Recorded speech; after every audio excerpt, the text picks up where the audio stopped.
So, the updates are continuing. Yes, and we do have a doozy for you all today.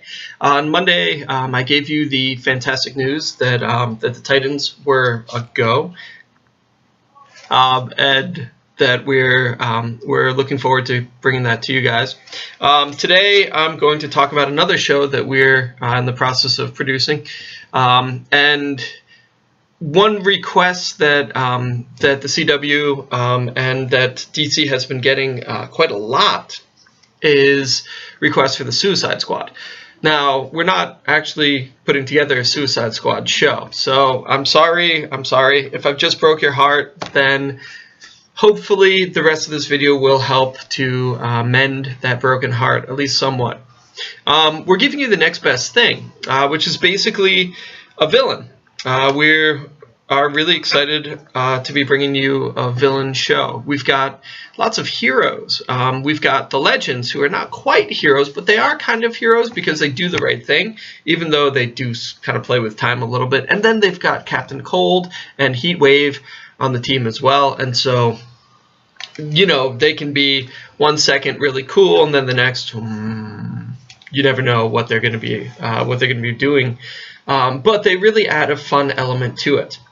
But we've got the Arrow, who started off as a murderous vigilante, and he's kind of like made his own transition into the really moral human that he actually is now, and he's becoming increasingly more so, more protective of life in general, and he's really kind of coming into his own as a hero.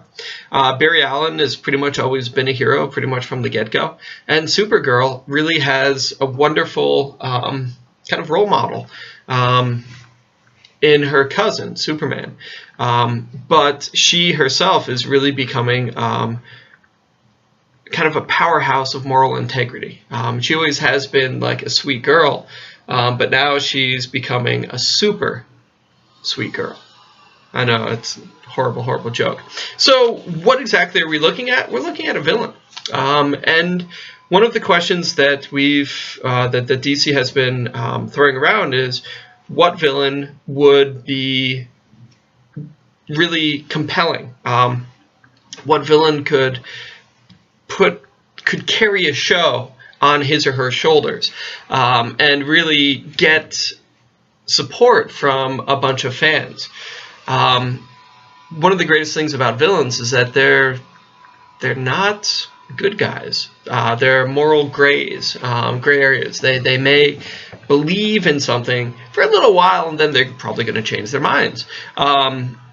Truly anarchic individuals could present a major problem as far as the story is concerned.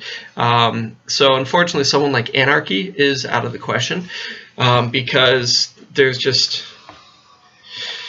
only so far so that we can actually take Anarchy. And so we needed someone with depth. We need someone with a certain charisma, a type of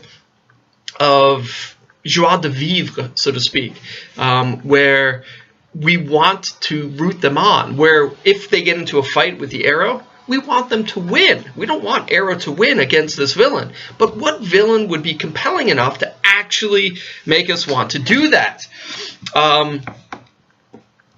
Raised a huge question. Another thing that we wanted was some mystery.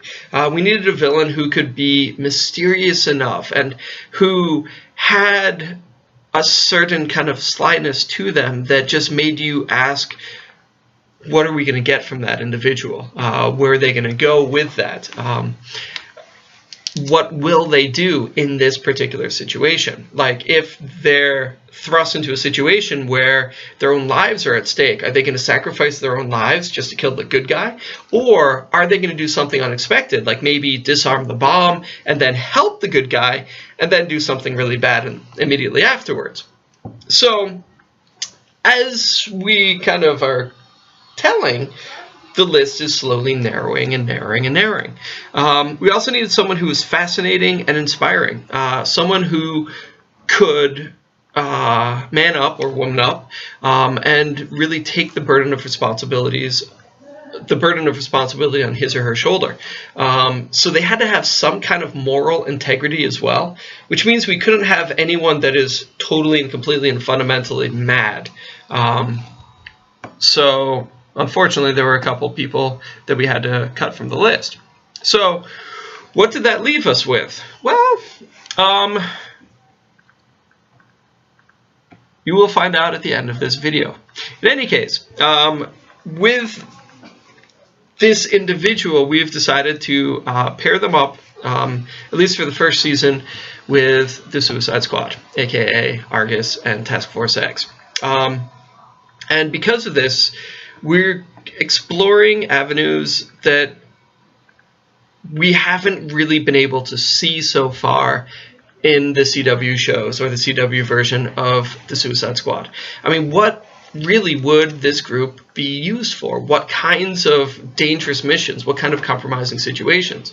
What kinds of things would the government basically look at and say, wow, if we got involved in that, we would lose all public support and the UN support and all other support systems that we have.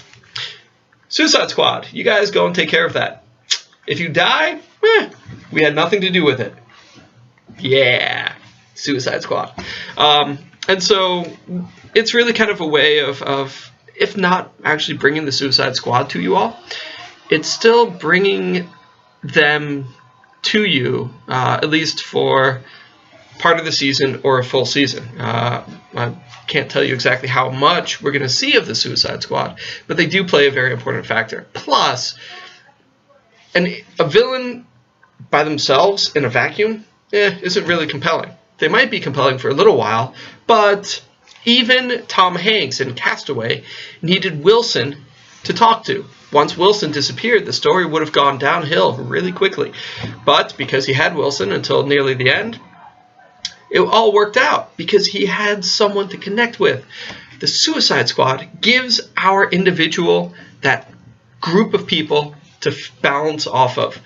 One of the cool things about this is that we're really looking forward to playing with metas, humans with special abilities, special skills, not special abilities, like really good archers or really good fighters, or people who are really good with size, all that other fun stuff. But we're also bringing aliens, or at least one alien, to Earth 1, which is what the bulk of the Arrowverse actually takes place on. But in addition to that, we're also bringing in a couple original characters. The most exciting, at least for Brandon and I, probably the #1 most exciting character for us is a woman named Ashley Burnett, who we have been wanting to bring into these shows for a while. And we hope that you guys like her as much as we do, because she's going to be playing the handler, the Argus handler of our mystery villain. Yeah,